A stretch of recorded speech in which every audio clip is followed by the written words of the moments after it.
Hello guys, Assalamualaikum. I am Junaid. I am Islamic content tutor. জীবন আর মৃত্যুর সীমানায় দাঁড়িয়ে আছে একখানা মাটির দেহ।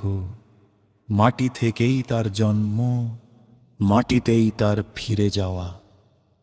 এই নশ্বর দেহের বুকে নিঃশব্দে বাস করে এক অদৃশ্য রূহ, যাকে দেখা যায় না, ছোঁয়া যায় না, তবু তার অস্তিত্বেই সব কিছু।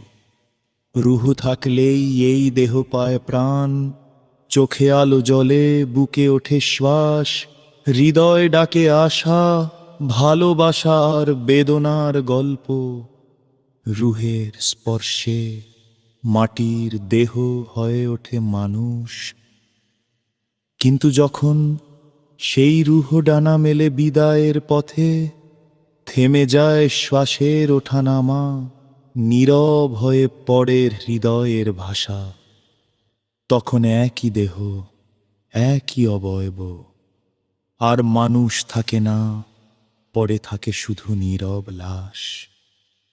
এই ক্ষণস্থায়ী জীবনে তাই দেহ নয়, রুহই আসল পরিচয়। দেহ তো কেবল একটি বাহন, রুহের যাত্রা শেষ হলে যার কোনো মূল্য আর থাকে না।